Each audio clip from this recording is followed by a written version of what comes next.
Four divisions, four hosts, all battling it out for the Holy GrAHL of the American Hockey League, the Calder Cup. This is the Holy GrAHL podcast with Andrew Rinaldi, Deana Weinheimer, Jeremy Paul, Michael Liu, and Zack Powell.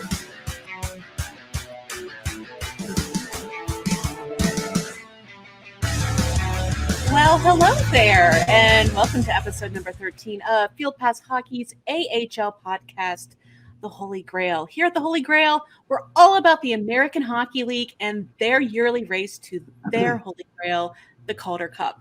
Now, I know some of you have been here for all 13 episodes, but we might have some newbies joining us. So before we get too far into this, we're going to go around the screen here and introduce ourselves to everybody. Actually, we're going to go ahead and start up here in this corner, and we'll just go around in a nice little clock-like fashion.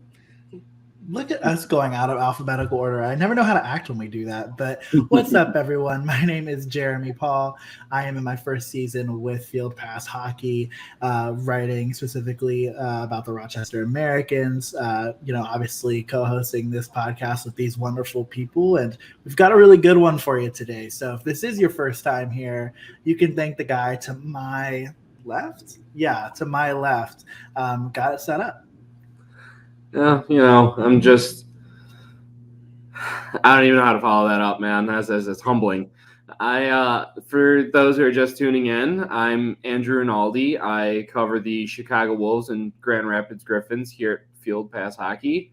This is my second season going in, and, I guess I'm the architect of today's episode, but, I'm just a humble little writer, and I'm excited. We got a big one here for y'all, so buckle in because it's special. And I am Deana Weinheimer, your moderator, your AHL editor for Field Pass Hockey, and the one of two Monsters correspondents. Big thanks to our Andrew. It's a little hint for what's coming up. Our Andrew for kind of basically orchestrating our special segment later on, which you guys will get to see. So please stick around. You'll want to listen to it. But unfortunately, Michael and Zack are out this week. Eventually, we will have our full roster here, I promise. But I'm beyond excited to be back after a few weeks away. Big stick taps to my colleagues here who did amazing work during my absence. Some really great shows, including a nice special guest that I had to miss out on, which made me pretty sad, and Jonathan Bergeron. But great work, guys. Thanks for holding down the fort for me. But enough about me. Let's go ahead and get into the show. So we do have some waiver news. So the Anaheim Ducks have actually claimed center Lucas Ilvenes off of the NHL waivers from the Vegas Golden Knights. Now, the 22-year-old has 2 goals and 8 assists in 20 games with the Henderson Silver Knights. He is now going to be reporting one state over to the San Diego Gulls.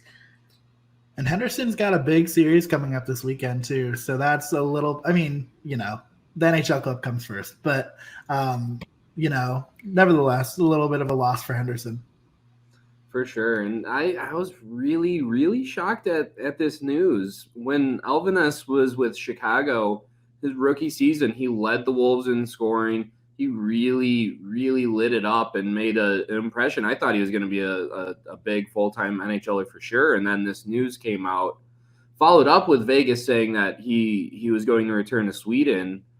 And then that all got thrown for a loop when Anaheim picked him up. So, this kid's just 22 years old, and he's got all the talent in the world.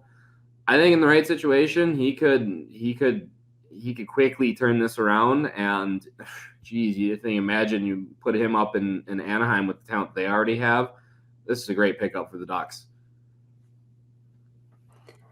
I would love to see that. Are you thinking like young talent like Milano and Zegras? That could be fun.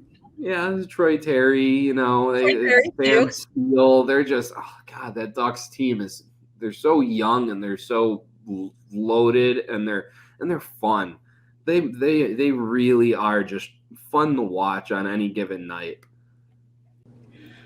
All right. So actually, we have a very special treat for you all on this week's podcast. So, Andrew, since you are our Chicago Wolves correspondent, I'm going to let you take the honors of introducing our special guest. All right. Well, our guest this week is the pride of Williamsville, New York.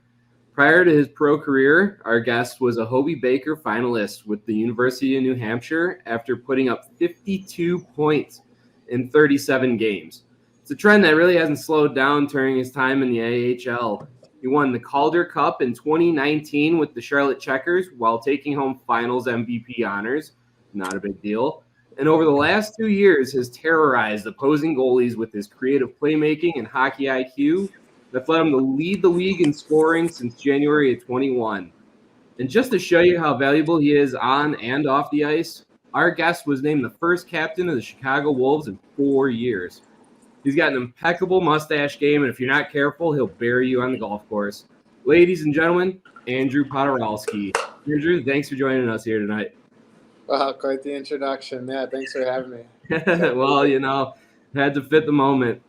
I kind of want to start dialing the clock back a bit and going back to that 2019 run with the Checkers there.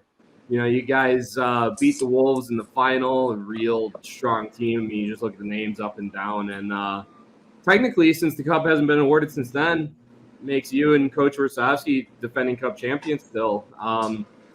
What really made that Checkers team so special, and how does the current Wolves team stack up against it?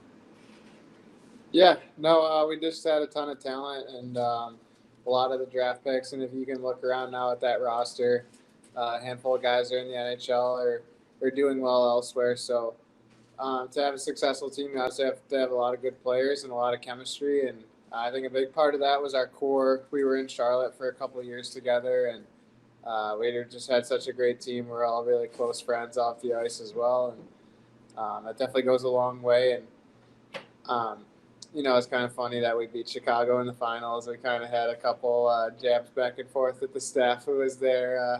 We had to get those shots in early in the year and now move past it. But no, our team this year obviously is super talented, and we have a lot of good pieces, a lot of good young players, and a lot of veterans to match up with them and help them out. So, the playoffs are always a battle, and we'll see what happens this year. But I think we're on a great track so far, and we have a great support staff as well with our coaches and, everyone else in the staff to help us out and guide us. For sure. And Andrew, almost certainly you would have found yourself in Laval in February for the 2022 AHL All-Star Game. Obviously the event canceled this year, but how much of a bummer is that for that event to be canceled again? And having been a past participant, what's your favorite part about participating in weekends and events like that? Yeah, it's obviously an unfortunate situation. I guess the only bright side I could take out of it is my wife is pregnant right now, and she's actually due in April, so I could stay home with her for a couple extra days. But that's always a fun thing. And when I got to go in Springfield a couple years ago, it was a lot of fun. But hopefully, stuff will get on track next year. For sure. So after you had that run with Charlotte, you signed with Anaheim, spent a couple years in San Diego. Beaches, 70-degree weather on your day off in December. Sounds like you're kind of living the dream with the Gulls there for a minute. Yeah, there's really not too much that you can complain about living in Southern California, I guess, other than the taxes. But the weather and everything and stuff outside or out of the rink was crazy. And one of my good buddies, Ryan Schmelzer, plays in Binghamton. He's now in Utica. He's their captain. I'd always send him pictures of, me eating pregame meal, looking out at the ocean or something like that while he's stuck in the winter. But here I am now in the cold weather. So I definitely enjoyed my time there, and time off the ice was really cool. And we got to do some, cool things that we never thought we'd be able to. But it was a lot of fun, and obviously excited to be here in Chicago now. Well, first, congratulations to you and your wife on your growing family. I'm very, very excited for you guys. But mentioning San Diego, while you were there, you were teammates for a time with Trevor Zegras. Now, of course, very recently, his flip pass over the neck was just the talk of the hockey world. Now, does he try stuff like that in practice? And what else does he have in his bag of tricks? Honestly, he does stuff that's like 10 times more crazy than that in practice. Like that's nothing. And just to see the stuff that he can do with the puck that, some people don't even think is related to hockey is crazy. And for, an older guy like me and some of the older guys, we just never seen anything like that before. And the way he can just pick it up on a stick and do crazy stuff, it was really cool to watch him. And, it doesn't surprise me at all that he pulled it off in a game and it actually worked and they scored a goal off of it. Yeah, it was unreal. So after San Diego, you're a free agent there and you decide to come back into the Carolina system, and here you are in Chicago. So, obviously you're familiar with the staff and Coach Warsofsky, but, what really, really made you want to come back into this organization? Yeah, I think like you said, that I think familiarity goes a long way. When I went to San Diego, I didn't know anybody there, and no one really in the Anaheim organization. So it's always tough to get a fresh start somewhere and not knowing anything, and you're still trying to get comfortable. But just knowing people here, and then I think the relationship with Ryan Warsofsky was huge, and he was a big reason why I signed here. He obviously was our coach in Charlotte when we won, and just having a coach who believes in you and trusts you, I think goes a long way. And, it's a lot about opportunity here, and to get that opportunity with him and with the Canes staff. And I also saw an opportunity in Carolina to try and get some NHL games because, I'm still trying to play in the NHL just like everybody else. And I think that was just pretty much the biggest reason. And I kind of was going for opportunity over money or anything else like that. For sure. And, you're talking about that trust. You were named the captain to start the season. So obviously the coach trusts you on and off the ice. What, what does it really mean to wear that C on your chest for just one of the top teams in the league? Yeah, it definitely caught me by surprise when he pulled me aside at our team welcome party and asked me about that. And I'm definitely really honored to wear the C, and it's nice to know that Coach thinks I can represent the team in the organization and help lead the younger guys, or just help lead the team in whatever ways possible. But I try not to change anything about who I am. Really, I'm not too big of a rah-rah guy, and don't like to say a lot or talk a lot. I just try to lead by what I do and have others follow, and lead by example. So I hope I set the standard for the younger guys and kind of show them the ropes and, help them out with little things, or, just stuff on and off the ice, and just keep it simple and do what I do and try not to, be a super captain or anything like that. So once again, we have Chicago Wolves Captain Andrew Poturalski here on the Holy GrAHL podcast. Now, Andrew, you already kind of talked about it just briefly, but because of protocols, obviously you spent some time up in Carolina this year, along with a few of your Wolves teammates. Now, at one point, your entire top line was up with the Hurricanes. Did it feel bizarre having so many of you guys up all at the same time? Yeah, it was definitely a crazy situation that I don't think anyone could have seen coming, but we were all just super excited to, get our opportunity and be up there and play in the NHL, and yeah, just try to make the most of it. And especially in that second game where me, CJ, and Steph were actually playing together a bunch, and just to do that at the next level was pretty cool. And just make the most of the opportunity. You never know when you're going to get it or how long it's going to be for. So to just go up there and especially help the Canes win a couple games, and it was awesome. And hopefully we can get back there at some point. No doubt. I mean, not too many guys can say that they're point per game guys in the NHL, but you can say that this year, and it's a good list to be on, right? So, kind of to that same point, obviously, playing a lot in the AHL, some stints up in the NHL. What do you think the casual fan doesn't necessarily understand in terms of the difference between playing in both leagues? What do you see from a player's perspective as being some of the main differences between AHL play, NHL play? And do you think your time in the AHL has better prepared you for your stints in the NHL than, say, some folks that don't get a chance to play down in the NHL or AHL? Yeah, I think the biggest thing is probably speed. And just timing. All the guys at the NHL, they're always in the right place at the right time, every single shift. Guys know where to be, and it's tough to beat defensemen at that level with how good they are and how quickly they move the puck and create turnovers off the forecheck for us forwards. And I think that's pretty much it. It's super close, and a lot of guys, I think, like the top guys in the AHL and bottom guys in the NHL, it's the margin of difference isn't really huge, but it's just the little details that separate guys like that, and that's what you got to keep working for and keep trying to get faster. This game, it just seems like the direction it's heading in is all about speed and getting faster. So I would say that's got to be the number one difference.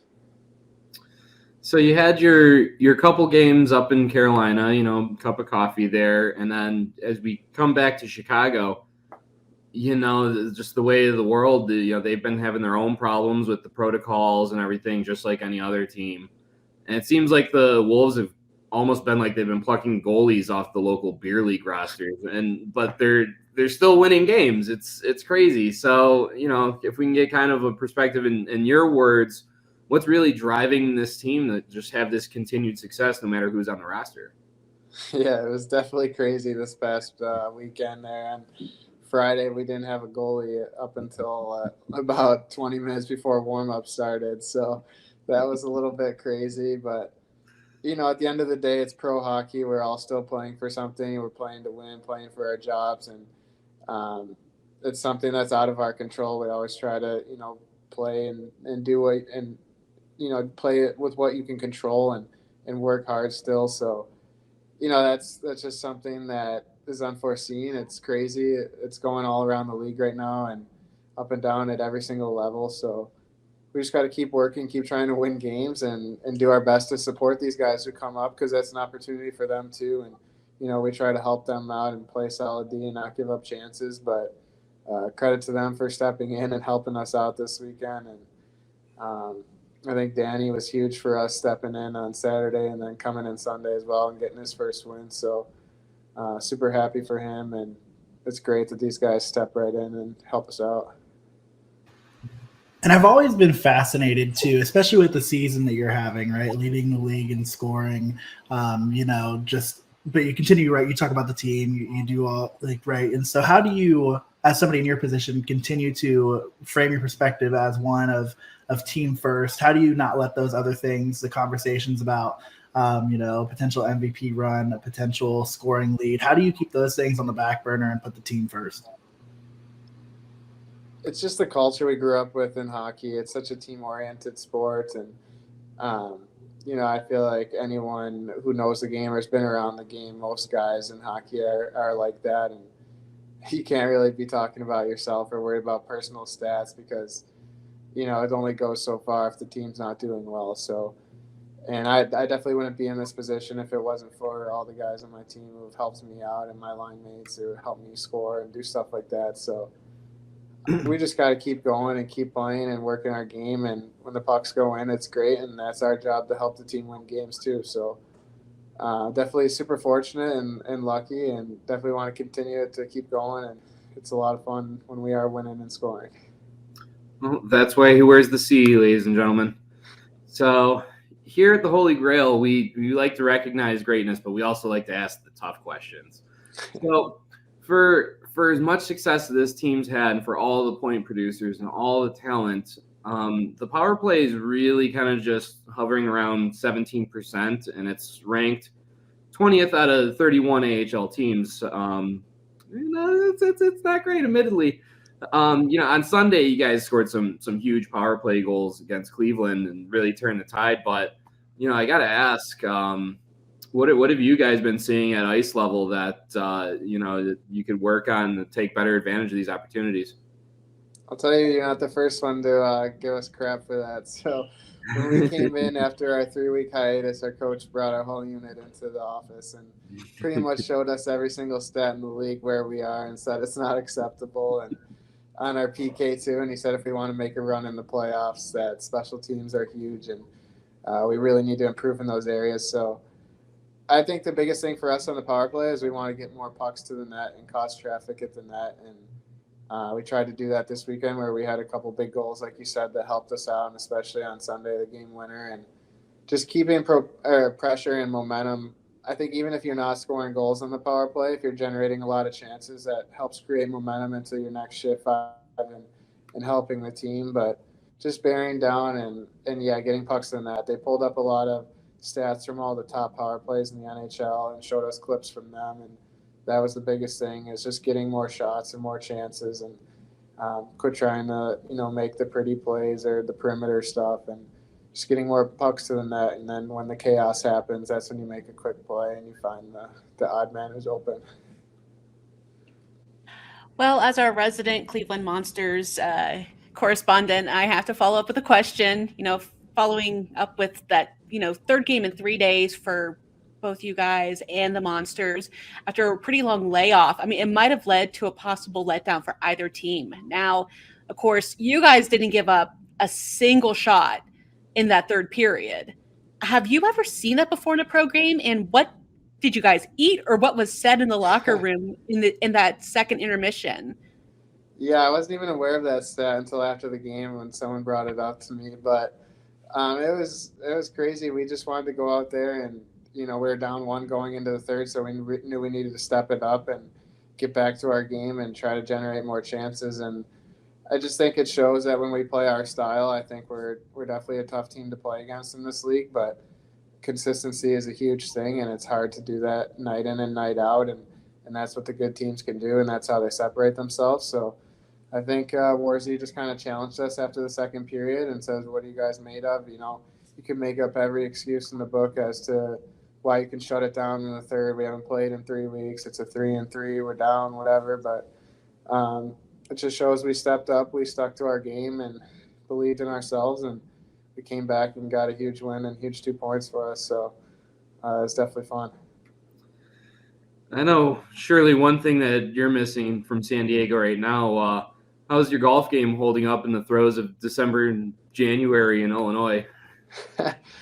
We actually have a guy who works he's our penalty box attendant. His name's John Mueller, and he works at the PGA Superstore here, and he gives out lessons to the guys, and I've actually been the one who's been taking advantage of it and going to see him every like once a week or so to try and keep my swing dialed in. And he's been helping me out a lot, and he's a great guy. So definitely have to give him a shout out, and keeps my golf itch intact as much as I can in the cold weather. What's your favorite club in the bag? Whew.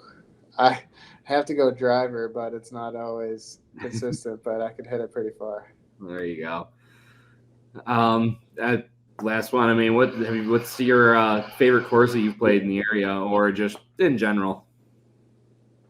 I haven't really. We only got to play once in training camp here. It was nothing special, but I played Whistling Straits last summer. I guess that you can somewhat consider that the area, but we'll count I've it. also been out west to some nice ones like Pebble Beach and Cypress Point. I'd have to put those up there, or Shinnecock and the Hamptons, where they hosted the U.S. Open. Those are probably my top courses. Wow. That's incredible. Yeah, those will do it, right? Yeah. No doubt. Well, folks, you've been listening to the Holy GrAHL's interview with Chicago Wolves Captain Andrew Poturalski. Andrew, we cannot thank you enough for your time. I'm sure I speak for our listeners when I say it's been great to catch up with you. And I see you've got a Bills hat on, so hopefully you get a chance on Saturday to watch the Bills knock off the Patriots. I know, how sweet would that be for you, right? Like, I can only imagine. Like, how much. No one understands how big of a deal the Bills are to people from Buffalo and how loyal a fan base we are. So it's definitely huge, and I got a nice little wager with our coach who's from New England. So it'll be an interesting game on Saturday. Fair enough. Well, I'm pulling for the Bills Mafia myself. So, best of luck, obviously, this weekend series, but then also best of luck to the Bills. And, hey, you're welcome on the podcast anytime. Thanks a lot for having me, guys. Appreciate it. Go Bills. Take care. Well, let's go ahead and take a quick peek in the rearview mirror for our week in review. So talk about, talented young players. Let's go ahead and reveal the AHL's Player of the Week. And this week's honors actually go to the Rockford Ice Hogs, their forward Lucas GrAHL, who tallied 3 goals and 3 assists for 6 points in just 2 games last week. Yeah, I got to see him work up close and personal when Rockford absolutely torched the Wolves on Friday night. And GrAHL was at the forefront of it with, just 4 points, nothing too crazy or anything. And honestly, I was really happy for him because he was at the top of the rookie scoring for a while there, and had all the talent in the world. And then he took a concussion on, I believe, in November, and anytime you start seeing some head injuries with some young players, you just get this awful pit in your stomach. And he was kind of off in limbo there for a second, but hey, he's back and he looks no worse for wear. So congratulations to him, and just I would hope that maybe next time he takes it a little easy on the Wolves. They can only hope, right? Yep. Well, speaking of being annihilated, some teams are having some problems. I mean, right now, the AHL is a very find your way to cope or you'll be left behind sort of league right now, between COVID protocols, delays, call-ups, other injuries. AHL teams have been practically decimated in some organizations. Some are even relying on ECHL and PTO talent to basically plug holes in the lineups. But a few teams are finding ways to make it work. I mean, you just mentioned Chicago, Andrew. I mean, they're 9-1-0-0 in the last 10. Hershey Bears are coming to light again, 7-3-0-0. And that's just two of multiple teams that are finding a way to win, basically, in this crazy season right now. Yeah, and at this point, with everyone's dealing with it. It's not like it's one team or the other where you're just on an off night where you got most of your players are up in the taxi squad and you just got some young bucks in the lineup. Everyone's dealing with it now. So as much as someone maybe down in Wilkes-Barre wants to say the taxi squads and all the call-ups are the root of their issues, well, that only goes so far for you. I mean, the whole league is going through these things, and the Wolves themselves had we heard with Captain Poturalski there, they didn't have, I couldn't believe that story. They didn't have a goalie 20 minutes before the warm-up. That was absurd. What do you do it? Like, I can't even imagine being a player in that situation. I'm way too anxious about things like that. Like, could you imagine? Well, that's how legends like David Ayres are born, in situations like that. Now, that's true. Thankfully the Wolves, for their own sake, because normally your chances aren't great if you have a Zamboni driver in that. So they were able to go out, get some guys out on PTOs, and at least have a body, or at least I was worried they might be going out there with a shooter tutor, but at the end of the day, it throws an interesting wrench in the situation where you're never going to get a consistent lineup, but now you're just looking like sorry about that. Where's the next, who's going to make the most of this opportunity and just take the league by storm? Are we going to have some star, some stud is going to show up because, they were never meant to be there, but they had to, and they're going to play so well that a team can't send them down, and they're going to make that impact and maybe turn around a team season. Who knows? It's a shame that the Canes didn't hold on to David Ayres in the organization, or else Chicago would have been good to go. That would have been perfect, wouldn't it? Well, shout out to the original NHL's favorite e-bug. What was his name? Scott Foster? Scott Foster. Yep. There's another Chicago in there. The ones so easily forgotten too. I know. Well, who did he beat?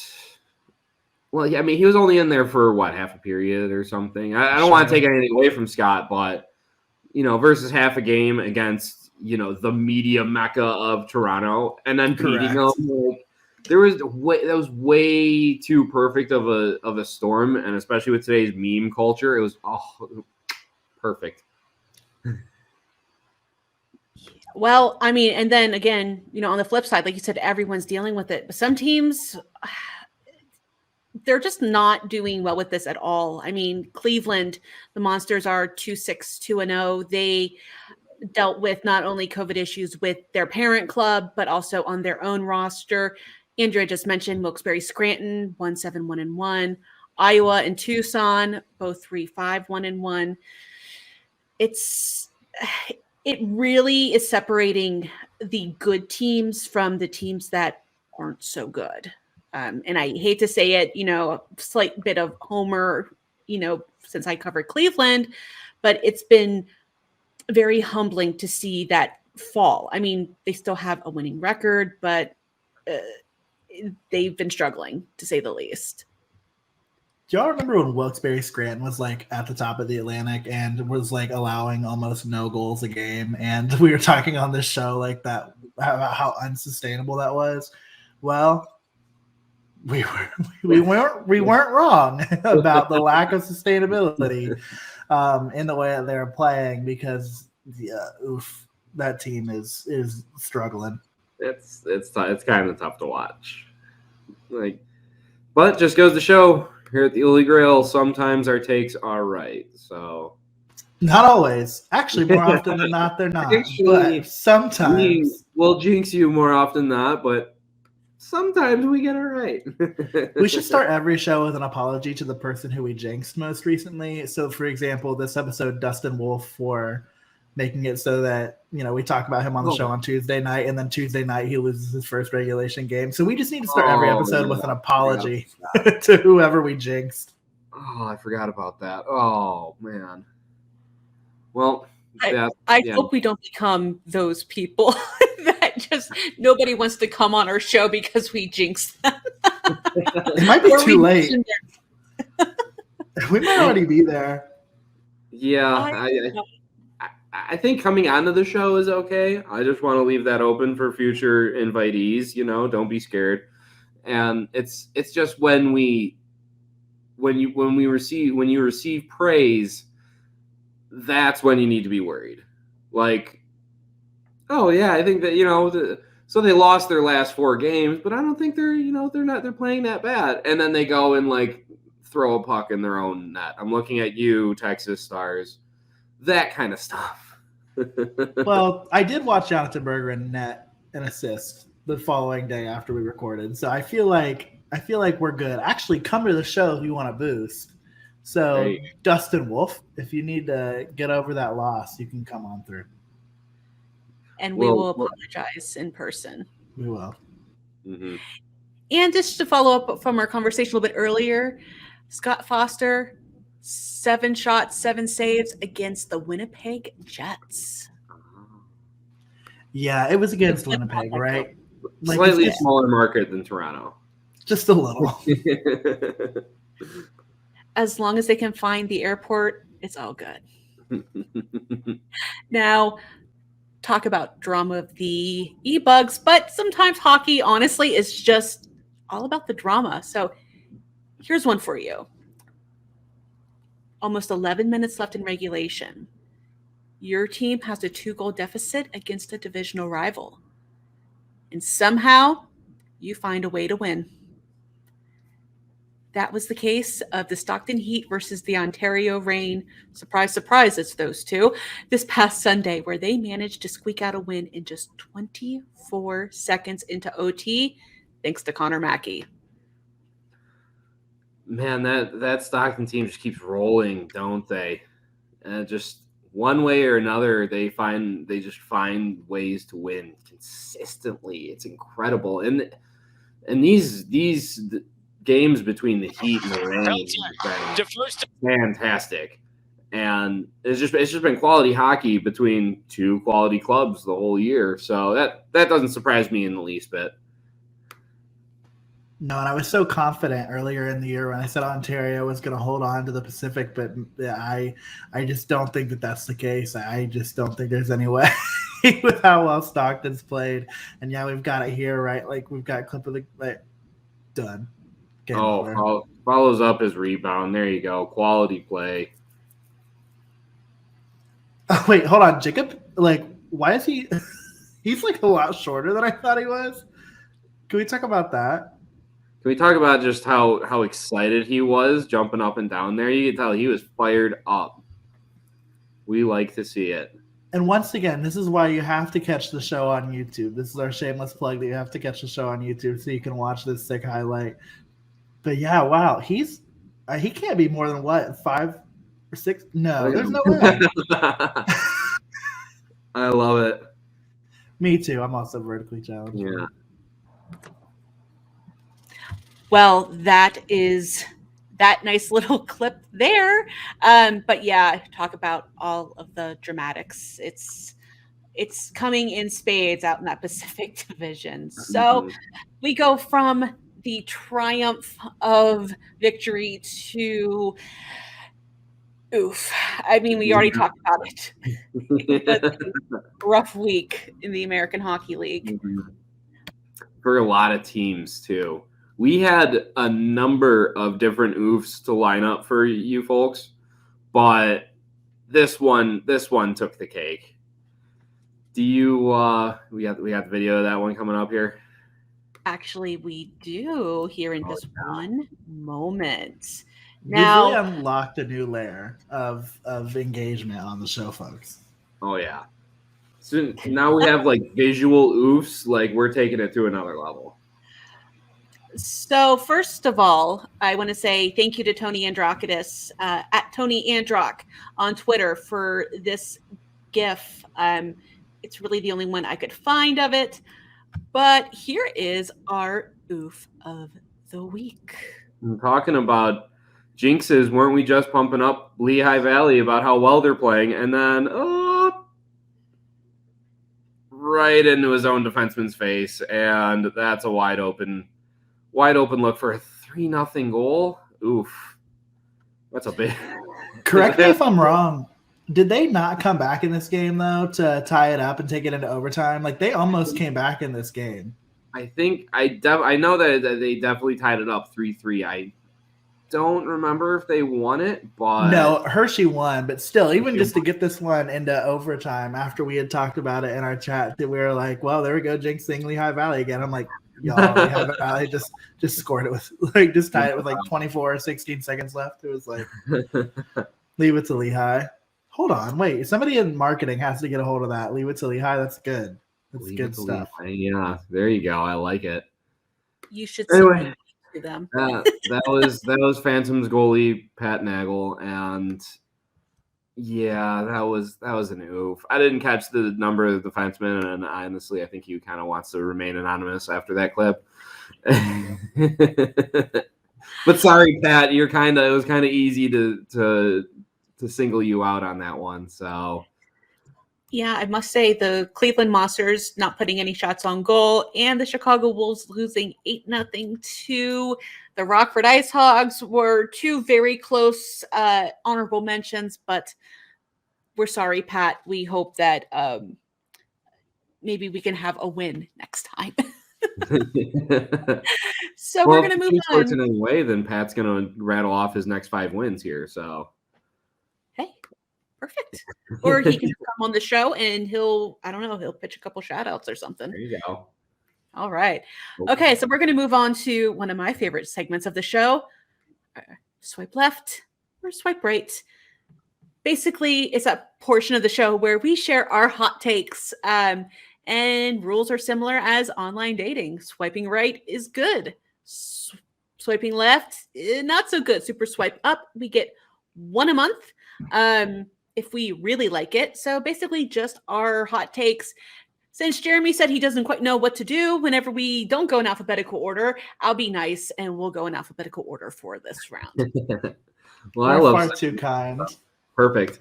So we can kind of just take a look, at the standings there, and we can see, Utica, Chicago, Stockton, they're just on another level right now. And you guys and all the listeners out there, you can call me out for beat bias if you will here, but by season's end, the Chicago Wolves will hold the best record in the AHL. As I've seen this week, it doesn't matter who's in net. It doesn't matter who's in the lineup. They've had stretches where they haven't had their entire top line and then some, and they've won games. They've they've been down to their fifth string goalie and they're winning games. And it's something about this team. They find ways to win. So I think of those three, I think the Wolves are going to be the one that ends up on top in the regular season. Playoffs, gotta work on the special teams before we talk about playoffs. I say this is an easy swipe right for me. It's not enough for me to go super swipe up because part of me still thinks Utica is just completely unstoppable. I mean, .820 points percentage, which is what the American Hockey League is going on. They're not going on, wins and losses points. They're not doing that. They're doing points percentage because all the teams are pretty much playing a different number of games by the time the regular season is over. So Utica is still top for me and tops whenever we look at the stats. But I do believe that, or I do agree that those three teams are completely on another level. 5-2-3 in their last 10, though. We'll see. I know. Utica is in a unique situation. I don't know. I mean, I have to. I don't think I'm allowed to do anything but swipe right on today's episode on Chicago Wolves content. I feel like it's kind of a requirement. I don't know though. I mean, like you think about it, right? Like, yeah, like the Wolves, like you said, Andrew, they're playing really well with what they've got and they're finding ways to win. But the Hurricanes also signed Jack LaFontaine to his entry-level contract, and he's gonna probably get some time down with the Wolves, I would think, at some point. And that's, I mean, no disrespect to the folks who've been backstopping the net, right? But like that's a significant improvement if you ask me too in Chicago. Again, like, obviously the starters in Chicago have been great. So no disrespect to them, but just the situation they found themselves in the last couple of weeks has been tough. So yeah, I'm going to swipe right. I just don't think there's any way that either of those other two teams are going to do it. If anyone can, I think it's Stockton, though. I'm going to defer from Deana a little bit there, and I think that Stockton's the other team that could do it. All right. Well, my hot take, in lieu of all the conversation about COVID protocols and taxi squads and things like that, in my mind, the taxi squads are only good for two things. One, are unsigned players or guys in lower levels that are getting more looks and more attention by AHL teams. And two, for banking up those frequent flyer miles. Yeah, I'm going to swipe right on this one. As I alluded earlier, what this does is open the door for the next man up. And, you're kind of forced to it in a way, to put these guys in situations where you otherwise might not. But that's the mentality of most, if not all, of these teams is just, you can't get upset about what you don't have any control over. You just got to play with what you have. So it's next man up. And I also love seeing guys like Jason Garrison and Devontae Smith-Pelly back in this league. Like it's kind of cool, if you take it out of, totally out of context and the end of the world going on around them. You do not realize how happy my little Bolts fan heart is to see Jason Garrison back in that organization, and just how much fun it's been to cover guys say granted he played the one game and then unfortunately retired, but to see Ben Bishop come back in, we had the opportunity to possibly see Tuukka Rask play for Providence, but that didn't pan out due to postponements, cancellations, things like that.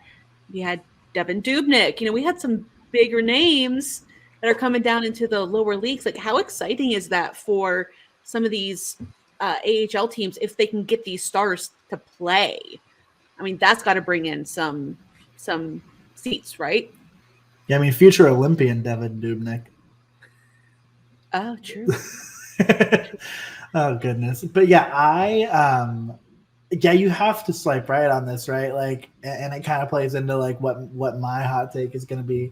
But I mean, it's just there's also like no real rhyme or reason to the way that the NHL has been postponing games, and so having something like the taxi squad, right? Like the goal, as I perceive it, of a taxi squad is to minimize that, right? Like to minimize postponements because it means that you've got folks who are available at will to hop onto the ice to play these games to make sure that these games aren't getting postponed.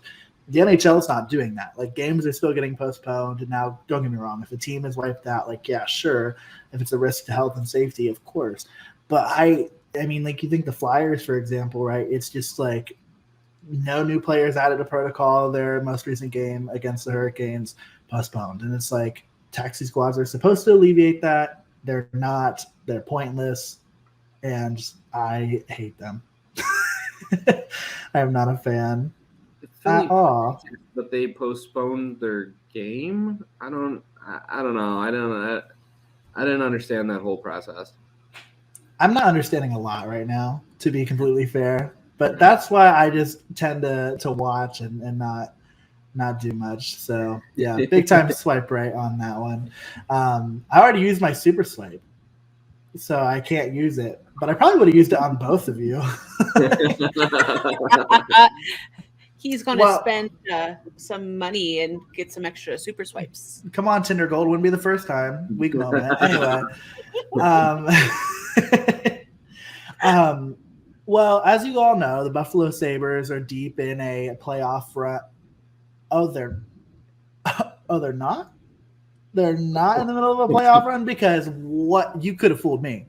Because the way that they're handling prospects like Peyton Krebs, like JJ Peterka, Jack Quinn, they're fumbling the bag, and they're fumbling the bag hard. The last I checked, and this could be different because, as we know, everything is changing every single moment of every single day. But Jack Quinn is sitting on the taxi squad in Buffalo. So someone's going to have to explain that to me. The Sabres are hurting the Amerks prospects, or not the Amerks prospects, they're their prospects. But the Amerks are in pain, and they're in pain because of the Buffalo Sabres. Yeah, I'm actually super swiping this one because we spoke earlier this season about how the best thing that they could do for these kids is to keep them together and to keep them playing. So that way their chemistry can develop and they can just naturally move on up and just not miss a beat. Well, you got guys going up and down. You got guys not playing. And it's not even like they're competitive, man. It's the Sabres. It's like it's one thing if you're in the thick of a playoff race and it's like, okay, power play could use some work. Let's throw a Jack Quinn in there. She's not even playing. So what are you doing? I don't know. I don't want to claim like I know more than some hockey execs at the highest level. But for the track record of the Sabres over the last 10 years, I don't think I can do any worse. So, yeah, I'm totally on board with that. Yeah, the only reason why I'm not super swiping up but I'm obviously very emphatically swiping right is because Jack Quinn and JJ Peterka are still 2-3 in rookie points. But I really kind of had a fight over this decision because putting a rookie on the taxi squad is just a no-go for me.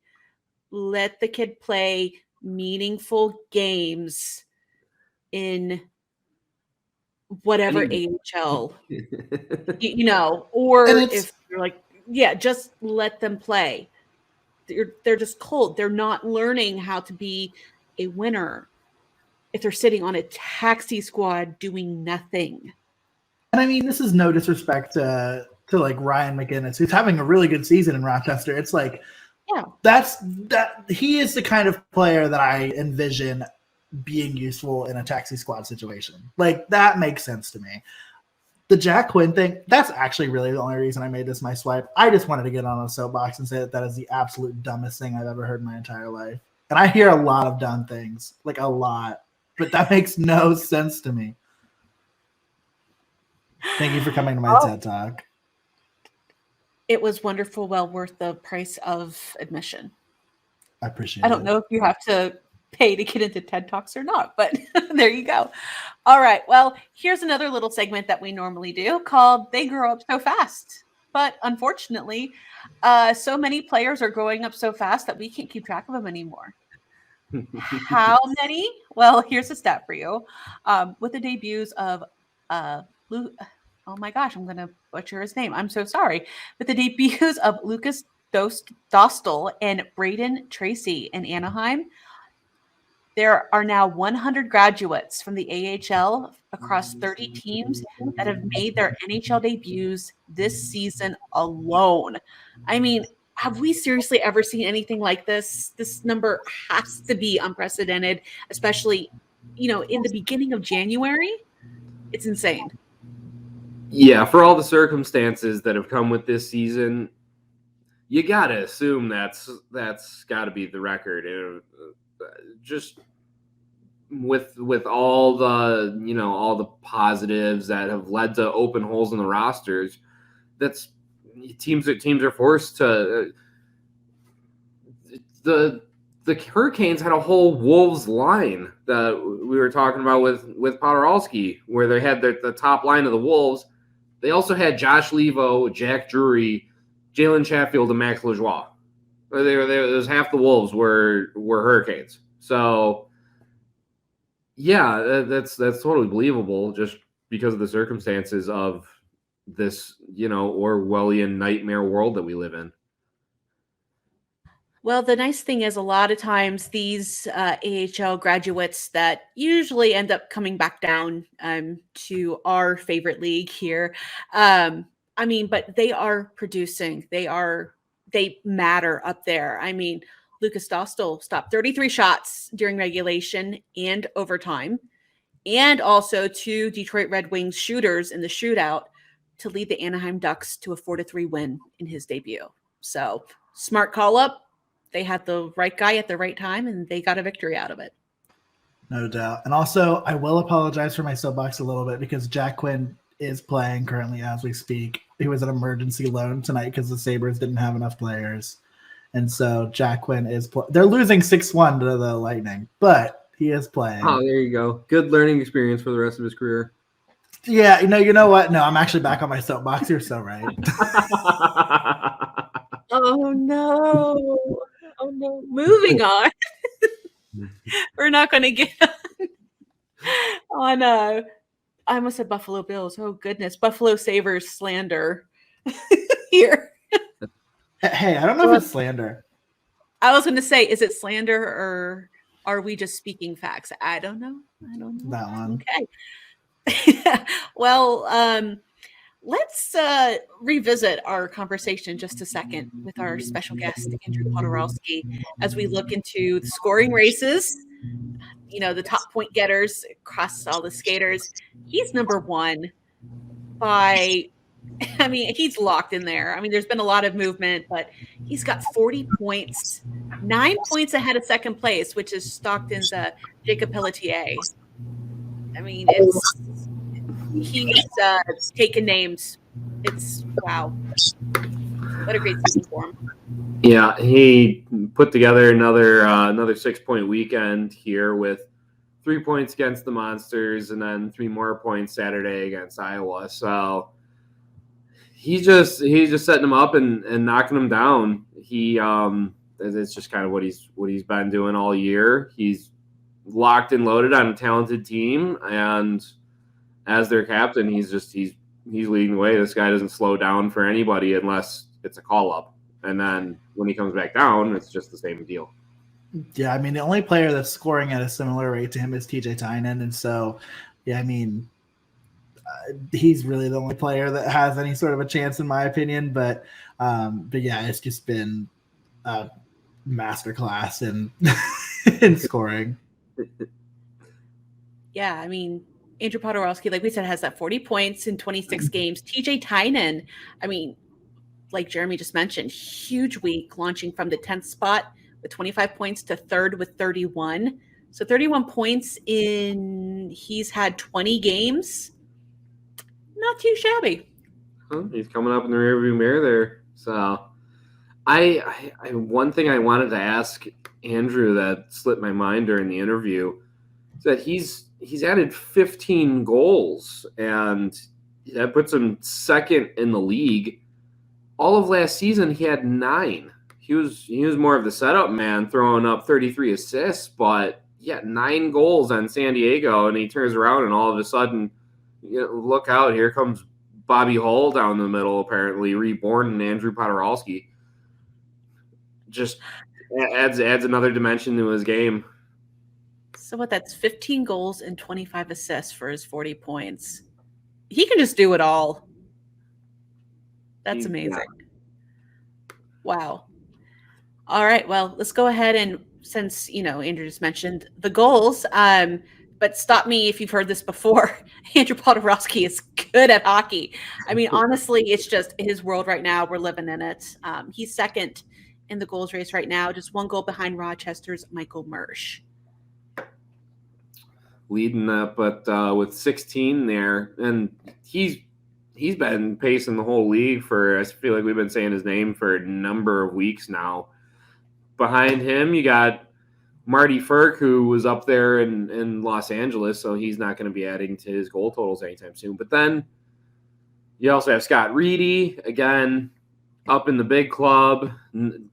Impressive numbers, but kind of stagnant for the moment because of things.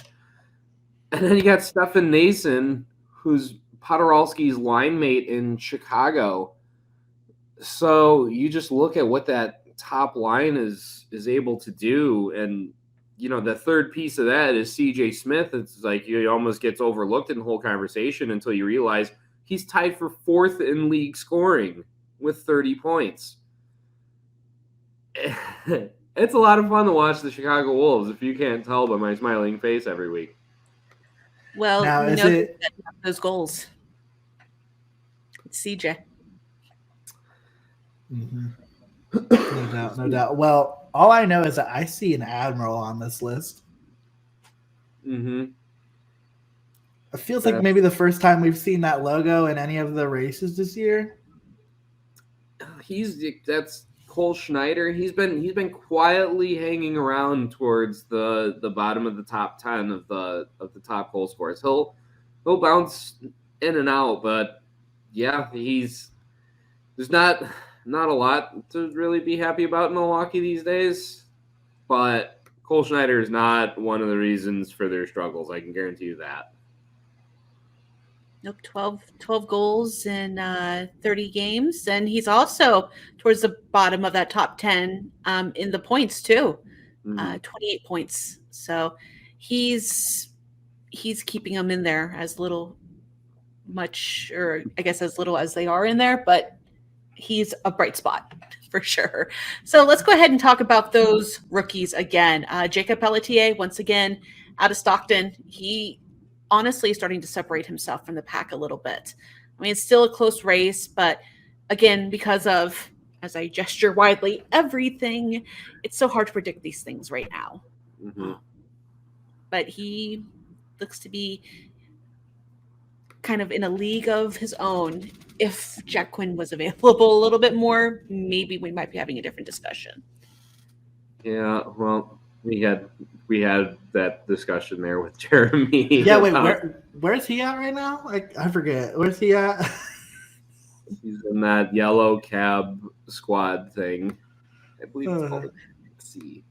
Yeah, but hey, his teammate JJ Peterka right there, third in scoring with 25 and 27. So, not all is gloomy in Rochester. But I think he's only listed as active in the AHL because he's on the COVID list. That's true. He did test positive. So, yeah, I'm sorry. It's just pain. Yeah. So I do have one question. How long has Scott Perunovic been out of the AHL? It feels like it's been a while since we talked about him, but he's hanging in at that number 11 spot, still with those 20 points. The only defenseman on this list. It's just It's wild. been a month and a half. He's been gone since before Thanksgiving. And yet he's still just barely outside of the top 10.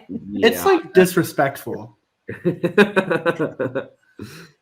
It's absurd.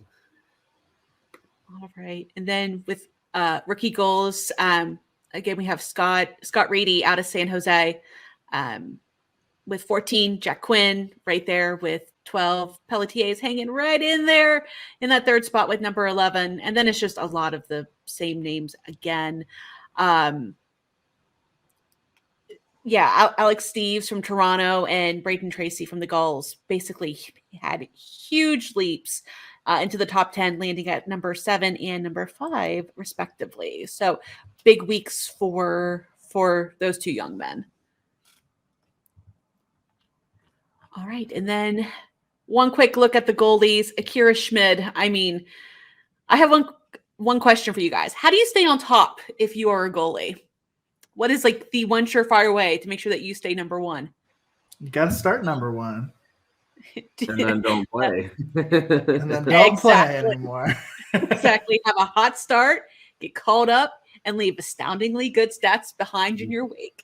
That is the case for Utica's Akira Schmid, who is sitting safely at the top of the goals against average leaderboard with Alex Lyon out of Chicago, Dustin Wolf from Stockton, A2 Makaniemi out of Chicago at 4, and our favorite Hamburglar, Andrew Hammond, in that number 5 spot. All right, now the reason why every one of these guys is here and trying to get to the top of those lists is the quest for the Holy Grail. Let's go ahead and talk about the Atlantic Division. I only have one. Well, I guess it's going to be more than one word, but I have a statement of warning if you are a Springfield Thunderbird. And that's to watch out. Hershey is on a hot streak. They're now tied with you for points percentage. Come on, get out of here. Oh, they're coming. The Bears are coming. And I wish Zack was here so he could live in it. So wish that Zack was here. I so wish that Zack was here. Well, Zack, you're going to be listening in later on, so just we're all letting you know that Hershey's coming. And I mean, 7-3 in their last 10, they're just absolutely rolling, while Springfield and Hartford are heading the other direction, or in terms of trending. So we get long season. We'll see where we're going at it, but it wasn't long ago where it was Springfield and Hartford, and then the rest of the division was just kind of left behind, and now here we are. Providence isn't that far off either. Like, this could really, really blend into chaos. It's already becoming chaotic. It could really be chaotic. Give it a couple weeks. Yeah, list of things that Zack's not allowed to play. Oh, sorry. I was going to say the list of things that Zack's not allowed to play with is Fire and the Hershey Bears. Yes. For sure. He's not around that, especially around the Fire around the chocolate and white. Nope, we don't want to melt that. They are good as they are. But also, don't count out those Charlotte Checkers. 7-3-0-0. They're starting to kind of separate themselves from the bottom of the pack. Maybe they found the secret recipe and they're going to be coming on up maybe. And Lehigh Valley, again, they've got points in 8 straight games. 6-0, 1-1. Even when they smack their own defenseman in the face with the puck and leave it out front for the opponent, they're still finding a way to make points out of it. So, I love the optimism. Right when here at this pod, again, that was probably one of our biggest jinxes. Twice. We jinxed Lehigh Valley twice because I called them to win the division, and they immediately sank to the bottom. Then we called them dead in the water, and here they come rising up like some kind of horrific zombie, which would totally be on brand for 2022. But they're doing it in style. I love to see it. I want the chaos. Let's go, Phantoms. All right, let's go ahead and look at the North Division. No surprise here, but Utica still sitting pretty and bright on top of the North, with Rochester seemingly the only team within striking distance at this point. I'll tell you what, though, Syracuse and Toronto have been playing really well as of late. So those are two teams that we don't talk about a ton necessarily on the show because they kind of just hang out, but they've been doing something. Yeah, Syracuse kind of hung around the bottom of the division there for quite some time. And, we were bringing up the again, talking about chaos, that 3, 4, 5 spot in the North. Well, that 5's not really looking quite so comfortable anymore with the crunch rolling. 4 straight wins, 6 in their last 10. They might have started to figure it out. That could be hairy for the rest of the division there. All right, and in the Central, the Wolves, we've talked about it. We talked about it with just amongst the three of us and with their captain. They're unbelievable right now. Don't let that 8-0 loss against Rockford fool you. This team, in my mind, is the real deal. But Manitoba looks to be warming up and coming out of the Great White North. We never quite know what to expect with them. Yeah, Manitoba's they've firmly cemented themselves in that number 2 spot, and they've just been playing great. They're a really well coached hockey team. I've said it before, I'll say it again, and I'm probably going to say it a number of times before this season's over. But I really, really like the Moose. But also, Grand Rapids has points in 6 straight. They're really starting to separate themselves from that mess of a pack in the bottom half of that division, and they're playing with confidence. I think when they get Calvin Pickard stopping 40 pucks a game, they could be a team that can steal some points out where you feel like you're playing good, but you just couldn't solve the wall. And when they're playing with the fire that they've had over this last couple games, be really interesting. Now have a 1-8-1 record against the Chicago and Manitobas of the world, which is going to be real interesting to look at over this next week because they got Chicago yesterday technically, but tomorrow when we're shooting this tonight, and they got a weekend series against the Moose. So Grand Rapids, I know you're feeling good about yourselves, but this is the time to put up here.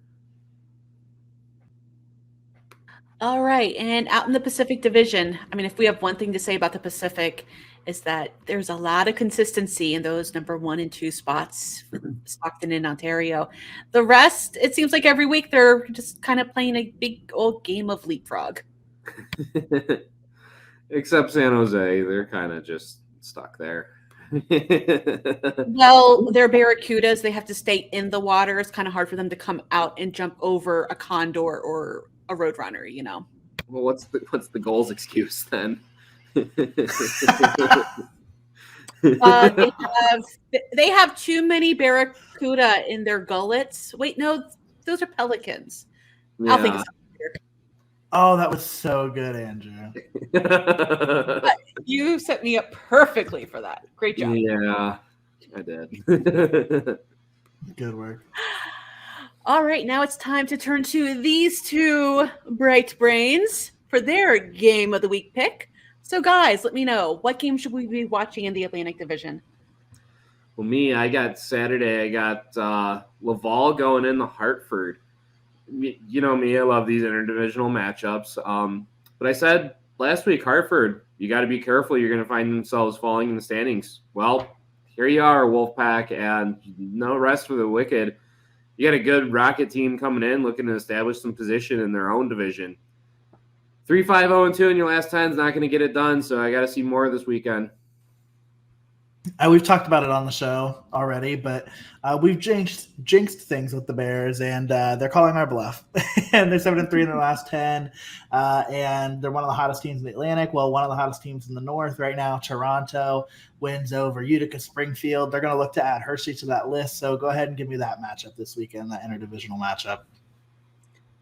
Very nice. And let's turn our sights to the North.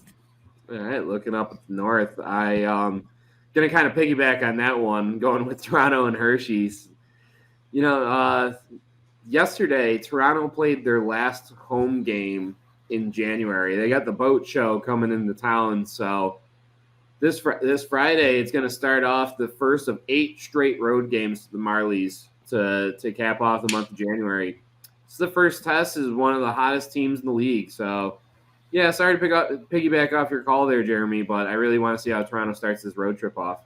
No better place to start a road trip than Hershey, Pennsylvania, I've always said.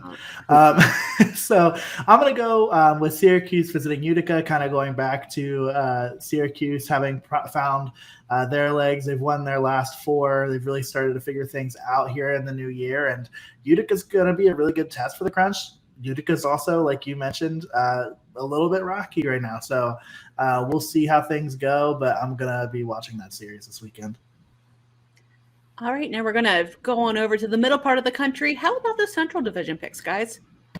I'm going with Friday night's match, and it's a classic. Chicago Wolves, Iowa Wild. You know, spoke earlier about Grand Rapids and Manitoba, but you'll never have me not picking Iowa and Chicago. I've spoken many times in this pod about all the fireworks that come with it, and as is historically accurate, the Wolves have dominated the series so far this season. Can the Wild punch back on the scoreboard, or are they just going to stick to punching Jack Drury's smirking face? Andrew, no. Oh, goodness. I have to throw that in there. I'm sorry. If you guys did not watch this past Sunday's Chicago and Cleveland matchup, watch the third period. You'll get his reference, but all I can do is kind of roll my eyes, shake my head, and laugh. That's all you can do, right? But for me, I am going to take your honorable mention. Manitoba, obviously, like we said, has looked really great, and the Griffins have figured some things out, and both teams are going to be looking to find a way to keep it going, and something's going to to knock one of them off of their tracks, and I'll be interested to see which one of them walks away with a win. All right, now one last pick for you, Pacific Division. Who do you have? As we go out west, I'm going Friday night again. I'm going Milwaukee at Colorado. Interdivisional matchups, yeah, go figure, me. But the Eagles have been streaking, but right in front of them, so have the Condors. You know, so I think they're going to have to go steal some points outside of the division. And, you know, they got a team like the Admirals at the bottom there. It's easy points to pick up, coming up into the mountains to play. This is where you got to take them, Eagles. Let's see it. It's going to be a fascinating one to watch for sure. But Henderson and Ontario, they've got a lot on the line. Second place could end up flipping hands. We've talked about how steady the top 2 have been. Well, Henderson's kind of looking up. And so we'll see if Henderson can be the new number 2 when we record next week. All right. And that does it for the hockey portion of the Holy Grail podcast for this week. But we do have a bonus round. In honor of my return, I actually put together a bonus round for us. It's can I say unique bonus round for my 2 co-hosts today? Oh, absolutely. Now, in a nod to the Chicago Wolves, and because Andrew Poturalski has been so gracious in coming on our podcast, which again, we thank him for his time and thank the Chicago Wolves for making this happen. We're so happy he was able to come on. Our bonus round this week has to deal with Wolves and their neighboring Ice Hogs. So what I did is I put together a list. You need to guess if the name that I read is a breed of a breed of wolf or a breed of pig. The first one to answer gets the point. I have 7 breeds here. So just first one to name out the right one gets it. All right. The first to answer, I'm just going to say pig every time. No, I'm not. All right. So the first one is Hokkaido. Is it a pig. Wolf or a pig? Pig. I'm gonna go with wolf. Yeah. All right. Andrew gets the point. Hokkaido is a wolf. Dang. Okay. What about a Hereford? That's a pig. That's a wolf. Andrew gets the point again. It is a Oh pig. no! Oh no! Hereford, Rockford. That just was too easy. Yeah. How about a Juliana? Is that a pig? It feels like a pig. I was Feels like gonna a say. pig. I guess I'm going wolf then. Jeremy picks up his first point. There you It is go. a pig. How about Eurasian? It's another Pig. pig. Who got that one first? Did you both say pig? We both did. said pig. Who got it first? Wrong. It's a wolf. Oh, we both lose. That's okay. Wait, so we're at 2-1. Is this the fifth one, or is this the? Yes, this is number 5. Oh, 2-1. no. Andrew has the lead. Oh god. Ethiopian. Pig. It's another wolf. Oh, No. there's wolves in Ethiopia, man. How about a Mackenzie Valley? A pig. It feels like it has to be a pig. Well, yeah, the last two have been wolves, so this has got to be a pig. But I'm going to go wolf anyway, just so we don't do that again. Andrew gets the point. It is a wolf. No. This is how I know you're not a teacher. You made every answer C on the multiple choice. And I do have one more left just for fun because I love the name of this breed. A Yoga Sir. Pig. It I is a hope pig. it's a pig. Okay. Yes. Now, I did have a bonus question too, if you guys wanted that. Yeah, we got some. I'll give you the bonus question because this was hysterical to me that I had to include it. So, okay, the bonus question is, I have the name of either a famous pig or a wolf that was in comics. Now, we're talking like our parents' grandparents' age famous back in their day.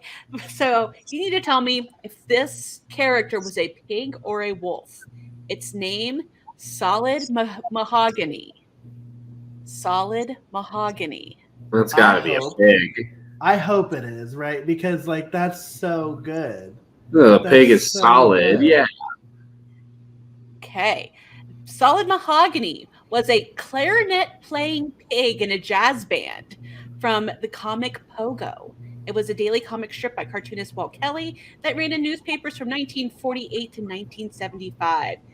He specifically was a New Orleans-bound clarinet-playing pig in a polka dot cap and a striped necktie, headed to a paying gig for a jazz band on Bourbon Street. That's fantastic. Isn't that awesome? I love that. 100%. As a former clarinetist myself, I immediately was drawn to that. I was just looking at famous pigs and I saw clarinet playing pig. Like, that's my bonus. I love it. I absolutely love it. All right. So, Andrew, you are the big winner. So you get the bonus round next week, or hopefully we will have a full roster ready to go. But One of these days we'll get all 5. fingers crossed. That'll be a fun show. It'll be chaos. But that's going to be it for the Holy Grail this week. If you like us, please subscribe, like, share, rate this podcast, tell all your friends. And if you really like us, be sure to give us all a follow on Twitter and stay tuned. We have a podcast Twitter account coming your way very soon. But be sure to check out all of Field Pass Hockey's other podcasts. We have 2 other league podcasts. We have Inside the SPHL with James Hayes. We have the 3 Periods podcast covering everything ECHL with Matt Harding and Matthew Will. And we have 2 other AHL podcasts. Syracuse Speaks, all about those crunch with Alexander Ackerman. And, of course, Monsters Musings, all about Cleveland with Andrew Guarino, myself, and Jay Forster. On behalf of the entire crew here at the Holy Grail, we hope you have an amazing week, and we will see you all next Thursday. Bye. This has been the Holy Grail Podcast. Have a question or a topic suggestion? Hit us up on Twitter or drop us an email.